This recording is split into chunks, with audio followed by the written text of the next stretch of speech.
have inundated, especially young men. Yeah. Go seek freedom. Go do what you want, how you want to do it, when you want to do it, which is fine. There's nothing inherently wrong to that when you're young. But if you really want meaning, if you want satisfaction, if you want direction, it's the stuff that has consequence. It's family, it's work. That's exactly right. Freedom is. But we're not teaching young men that. No. Intentionally, that's the other thing I wanted to get to, but go ahead. Right. I think it's intentional. Well, I think it is too, because it's part and parcel of the idea that the productive activity of young men, and this also goes for the masculine, symbolically masculine activity of young women, by the way, but the productive activity of young men is indistinguishable from the force that gives rise to the crushing tyranny of the patriarchy. It's like, well, and that also gives young men a moral excuse not to engage in life. It's like, well, you know, productive activity is for fools. I see it all the time. I've been told I'm a horrible person my whole life. What use is this to me? I'm going to go play video games in my basement. Yeah, well, it gives an excuse to the useless part of men that don't want to succeed, because it's easy to sit around. I mean, it isn't, because the long-term consequences of that are just absolutely devastating. Yes. But see, so when we have a discussion about freedom, you know, we might also say, well, the freedom is, I think this is right, it's freedom to pick your poison, it's freedom to pick your responsibility. That's correct. And you might say, well, there's a set of weights in front of you that you have to pick up in order to stand yourself. Because that's the other thing I think about human beings. Well, you know, conscientiousness is a trait.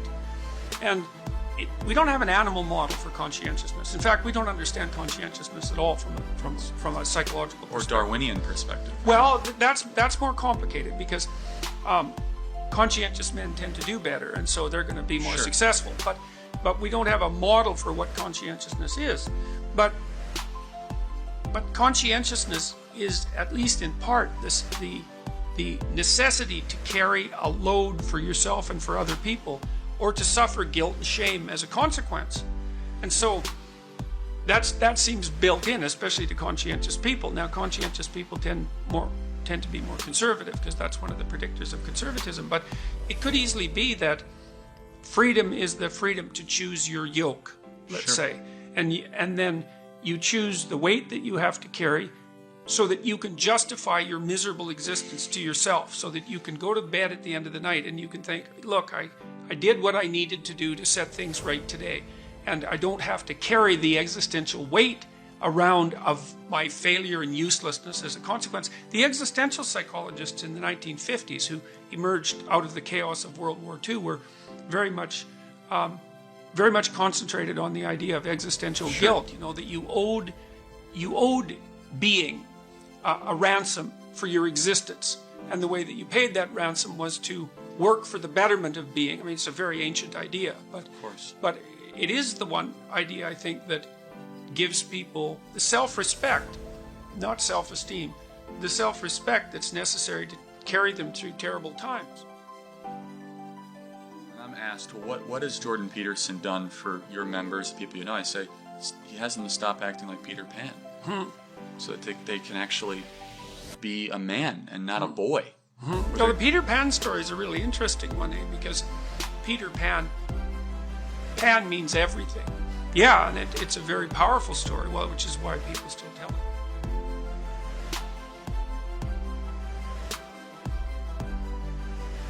What's one piece of advice that you would have given your 16-year-old self?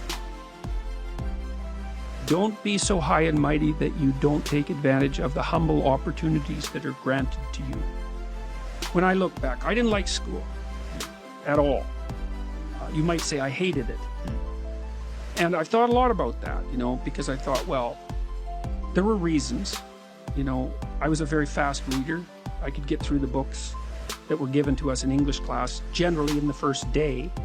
And that wasn't really appreciated, I would say. But there were things, and I was bored a lot as a teenager, and got into a reasonable amount of trouble, not an unreasonable amount, but then, you know, there were sports teams, and there were attempts to organize plays, and there were things that I didn't do that I could have, that would have made my life better, but I was too cynical, maybe, to take full advantage of them. And like, I did work when I was a kid. I worked in restaurants as a dishwasher, short order cook, that sort of thing. That was a really good decision. I think my fondest memories in some ways of my adolescence are memories of working in the restaurant. But don't, like, life is very difficult, and in order to thrive with this difficult life, if an opportunity is presented to you, you shouldn't be so arrogant that you dismiss it. And it's really easy to be arrogant as a teenager, especially if you're smart, because you think, well, I'm smarter than everybody else. It's like, actually, no. There's lots of people that are a lot smarter than you. You just haven't met them yet. And you're not as smart as you think you are, besides, and other people aren't as dumb as you think they are either. There's different kinds of smart. There certainly is. Yes, and wise beats smart. So I would say if you're 16 and your life isn't so happy, it's like, look around and see if there are opportunities that people are granting you, even imperfect opportunities, because they're going to be imperfect, that you could exploit, let's say, in the proper way, and learn and grow. I had this teacher, Ada Paul. She's dead now. I really liked her in grade 4. She was an organist at the church. And when I was 14, 15, she offered to teach me how to play the organ. I, for a variety of reasons, wasn't really that into the idea, and so I kind of went, and then a couple of times I skipped it, and it just sort of fell apart, you know, and which was pretty rude of me, obviously, because she went out of her way to offer this. And, like, that's a good example, because, like, it wasn't cool to play the organ. It wasn't cool to do I don't know what it was like when you grew up. When I grew up, it wasn't cool to do anything. She was a great teacher. Like, I really liked Ada Paul. She was, and I betrayed her trust, you know? It's like, I wasn't very bright. I think we all have memories like that as kids, you know? Yeah. But I think that advice is good to even young adults, even to adults, really, to just pause and appreciate the opportunities and the doors that are always open to them. Well, and the experiences that are always available. Well, here's an idea. Yeah. So life is brutal, and what you have to set against that is possibility. And you might say, well, life is so brutal that you have to utilize all the possibility that comes your way. You know, so an opportunity manifests itself and you turn it down. You ignore it, you let it drift away. It's like, that's one thing that you had against the horror of existence that you let go of. You let go of 10 of those things, man. You're on the street. Right. And it's no fun there. And it doesn't get better. And so there is a possibility that if you utilized all the possibility that was offered to you, that your life would be straight and clean and engaging and acceptable and positive. And that's worth finding out if that's the case, because it might be true.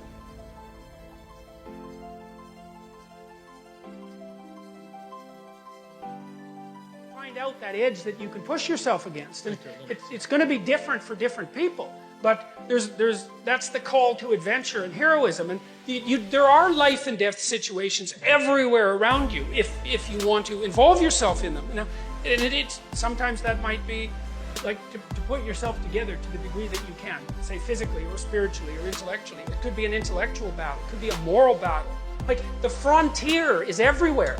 The frontier is just the edge between what you know and what you don't know. You want to put yourself on that damn edge and make yourself into something. And you can retreat into comfort in the modern world, and I think that is a problem. You know, I mean, I've noticed that it's one of the pathologies of wealth, I would say, because one of the problems with being relatively wealthy if you're a parent is that you cannot provide your children with necessity. And that's a big problem, because they need necessity to call them into being. And, you know, if you don't have a lot of material resources and your children ask you for something, you can say no because no is the answer. It's like, no, we can't do that. But if you can say yes, then it's really hard to say no, because then you're just arbitrary. Well, I don't know. It's like Kierkegaard said, you know, there'll come a time when we have so much security and comfort that what we'll want more than anything else is deprivation and challenge. And I think that's particularly what young men want.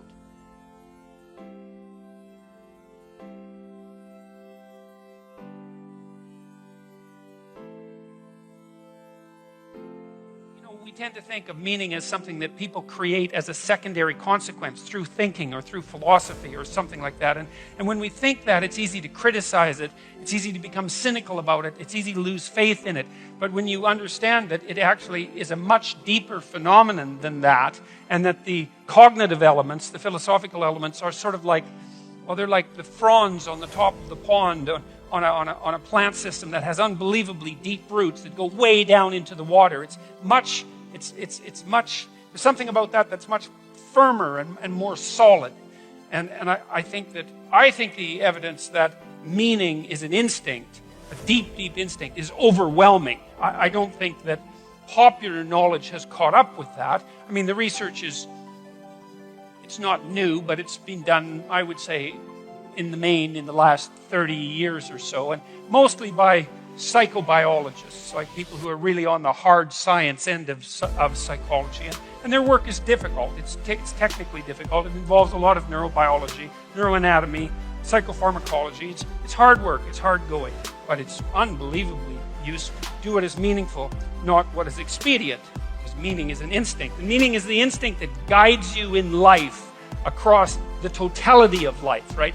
What's expedient, that's what you might want to do right now in an impulsive sense, right? Because you're driven forward by, anger or anxiety or frustration or disappointment or despair, some sort of one-eyed motivational monster that's got you in its grip that really isn't considering everything at once, right? Like considering your life tomorrow or your life next week or your family's life or maybe even your well-being half an hour from now, because you lash out in anger, and people do that. It's understandable. Sometimes it's even necessary, but it's not wise generally. And the instinct for meaning seems to be a consequence of the integration of all of those underlying motivations and emotions with social being, and then the manifestation of something like the proper pathway forward. And you need that because you need to know how to move forward in life, because you need to move forward in life. You need to act in life. And the other thing that's, I suppose, part and parcel of, let's say, 12 rules for life is the insistence upon action as of primary import.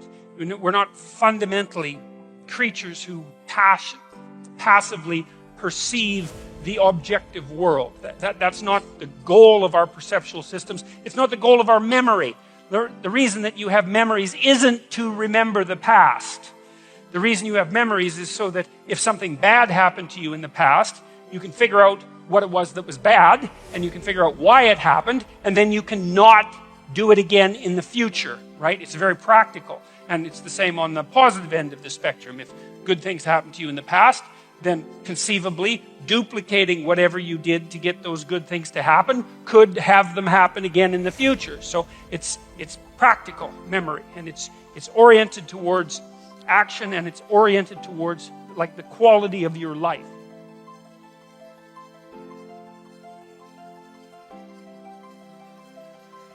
So you need that instinct for meaning too. So, and we should get this real straight. Why do you need it? Well, you need it because life is really, really difficult, right? I mean, people have a rough time of it. There's plenty of suffering in life, and everyone is going to encounter it, right? You learn this as a clinical psychologist, and you know this generally, unless you're an extraordinarily fortunate person. You don't have to talk to someone for very long and really talk to them and get beneath the surface until you find, there's a tragedy or two or three or 10 lurking not very far beneath the surface. Someone in the family is very ill. There's a childhood history of extreme pathology, alcoholism somewhere in the family, maybe a touch of insanity. Someone has cancer. Some older relative is dying. There's financial trouble. There's economic trouble. There's marital trouble. It's like life is trouble. And now, that doesn't mean it's all trouble, but man, it's trouble. And sometimes it's a lot of trouble. And sometimes it's so much trouble that you can barely stand it. And you see that because people get depressed and they commit suicide. And the reason they do that is because they think not being is better than being. And that's quite the decision, So, and it's not that uncommon among people who are depressed. And so it's a very important thing to consider. And it isn't just a matter of depression and suicide. That's bad enough. But if you're unhappy because your suffering has pushed you past the point of your ability to cope, then there's all sorts of other things that can happen to you that aren't directed towards you. You can become cynical, and you can become bitter, and you can become cruel, and you can become narcissistic and deceitful and arrogant, and it's like everything's for you. And then you're out for revenge. That's a nice one. I don't know against who, but maybe everyone. Maybe even including you, because you're not happy about the role you've played in generating your own misery. I mean, there's a lot of darkness underneath the suffering. And so, and that's an ever-present existential danger for human beings. We're aware of the future. We're aware of our fragility. We're aware of our mortality. It's something that makes us truly unique, truly conscious in a way that no other creature is, and capable of things that no other creature can do, but also bearing an unbelievably heavy existential load. We're the only creatures that have to always contend with the fact that we're finite and that everyone we know is in the same position, that allied with the suffering. And so that's there all the time.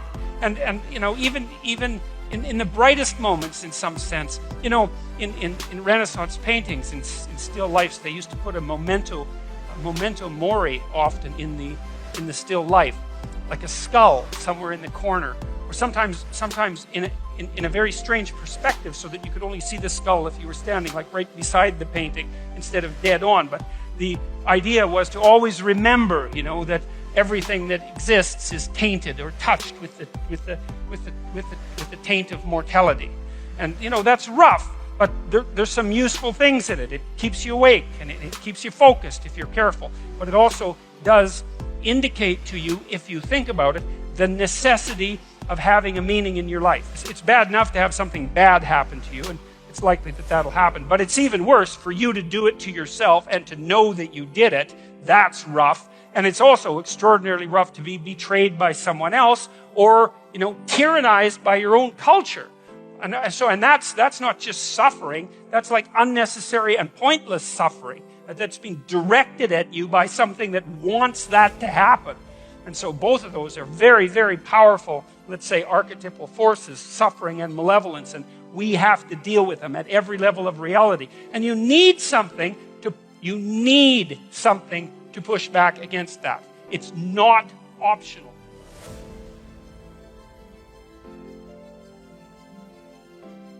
I've read the accounts and the actions of people who've taken a very vicious turn into the darkest parts of the underworld, consequence of their resentment and their malevolence, and then their desire to make everything in the world suffer for the outrage of its existence, man. I mean, that's how we turn things into hell.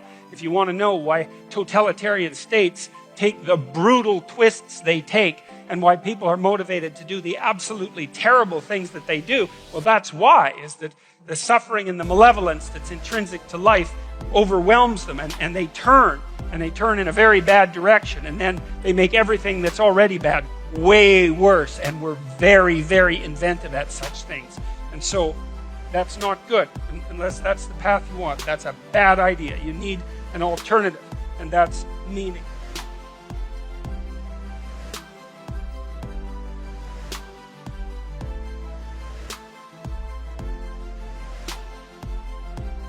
How much trouble would you want there not to be? It's a weird question, right? Because you want to have something to contend with. You want to have something that forces from you the best that you have. And so you have to have real problems. It's something like that. Would you dispense with all your real... You could just lay down on a bed and have pablum infused into your mouth, if all your problems were solved. And so maybe you want difficult problems that you can solve, something like that, because there's some... I don't know what it is about it. There's the overcoming and the growth that comes along with that. There's something about the nobility of the enterprise. You certainly see that when you go about having children, for example, which is, the psychological literature is quite clear. If you do moment-to-moment comparisons of people who have kids and people who don't have kids, the people who don't have kids are happier. And so psychologists who tend to get things wrong even when they make intelligent discoveries like that one, immediately, some of them, jump to the conclusion that because happiness is the goal, that, well, there's something about children that, make you unhappy, and that's not good. It's like, well, wait a second. Maybe that's the wrong metric. It's like, of course you're less happy once you have children because you have to worry about them. You know, my neighbor down the street, who's a very smart woman, said to me once, you can only be as happy as your unhappiest child. And which I thought was really good, you know, that's really smart. But then it isn't, well, if having children doesn't make you happy, the answer isn't don't have children. It's like, don't be so stupid about being happy. That's the answer. It's because there's a nobility in the pursuit, right? And of course now you're responsible. You know, you have a new baby, you think, especially if you're a new parent, you think, oh, what the hell is this? And what am I going to do with it? You know, it's like, and then you're done for the rest of your life. You never sleep properly again because you're going to be worried about this creature that you have to take care of.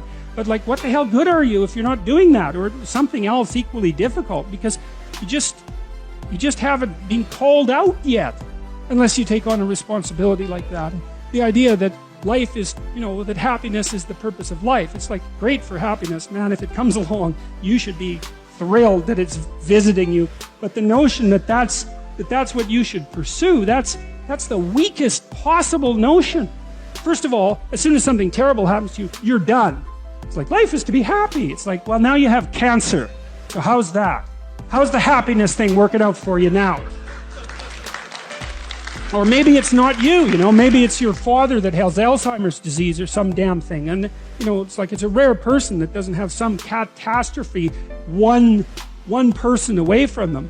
It's like, life is to be happy. That's not right. And we can at least derive that from these stories. That isn't what they say at all. God's perfectly happy in the stories to grant the people with whom he forms a covenant happiness and prosperity, but there's never a word that that's the purpose. The rule is, aim high and get your bloody act together. That's the rule. And establish this contractual covenant with the ultimate ideal, and that will see you through the catastrophes. And that's a much more mature way of looking at life, as far as I'm concerned, because all you have to do is have your eyes half open, and you see that the fundamental reality of life is tragedy and suffering. That's inescapable. That doesn't mean that it makes life unbearable, or that it makes being something that shouldn't have existed. Right? That isn't what it means. But it means that you have to contend with it, and you have to get ready. And the willingness to adopt responsibility for yourself and for others is the precondition for that. And then maybe if you do that properly, then now and then you get some happiness. You know, you can sit at the end of a day and you have half an hour where your conscience is clear and there's nothing that you need to be doing, and you can relax and think, you know, that's all right. Things are okay, and thank God for that. And that's maybe where you get your happiness. So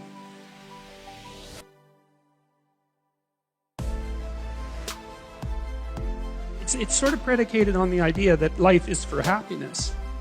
And I don't think that's right. And I don't think that's how people experience life. And I might be wrong.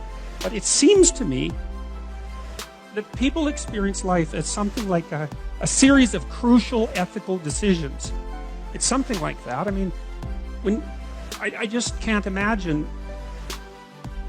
and maybe I'm being naive about this, but I can't imagine another being that's like me in most senses, that isn't constantly wrestling in some sense with what the next proper thing to do is. It's not like it's obvious. It's not bloody obvious. And it doesn't mean you'll do the right thing, because you don't lots of times. And you know that by your own judgment, right? Because you're making mistakes all the time. Sometimes you don't know what you're doing, and maybe it's a mistake and maybe it isn't.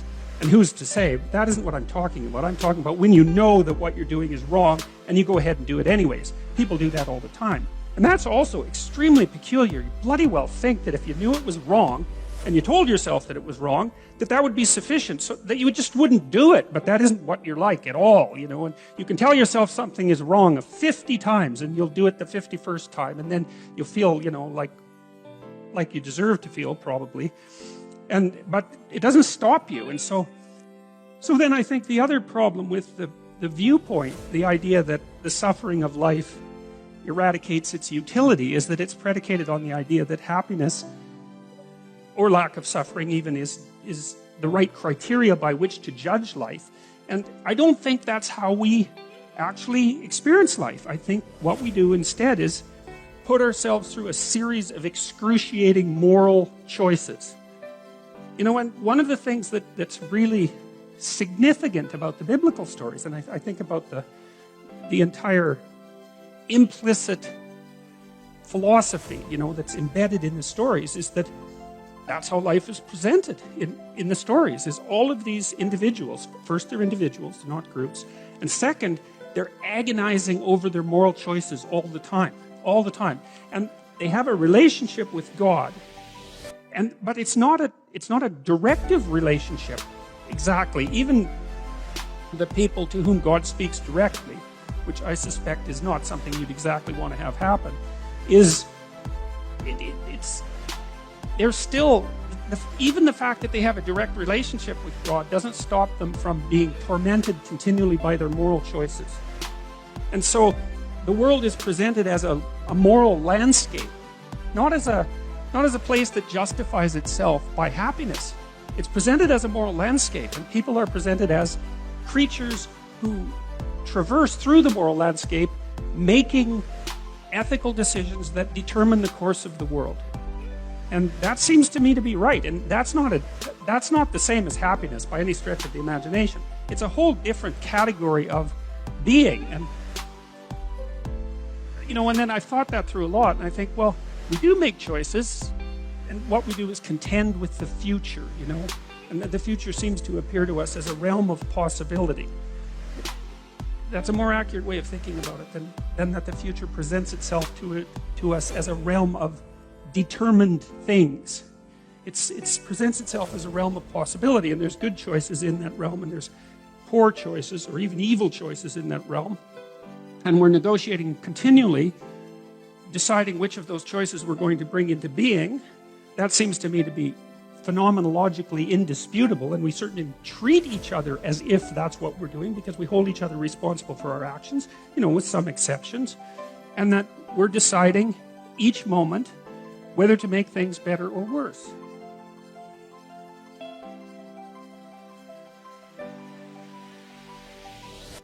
There's a profound anti-human ethos, I think, that pervades our culture, that considers human beings cancers on the planet, something like that, and that there should be less of us. It's the same spirit that motivated the guy who wrote the book about the better to have never been. And it's like, I don't see it that way, I think people do pretty well for having their leg caught in a bear trap and their head caught in a vice. They're actually doing pretty well, because life is really hard, and the fact that we're not absolutely brutal and murderous all the time is really something remarkable, given what we actually have to contend with, that we can go out of our way to be honest and generous and altruistic and to care for each other under unbelievably dire circumstances, and to act nobly sometimes under the most trying conditions. In Solzhenitsyn's Gulag Archipelago, he tells story after story of people who acted abysmally, but also people who, under the worst threats imaginable, never sacrificed their character. And reading about that is really, well, it really makes you wonder. That's what it does.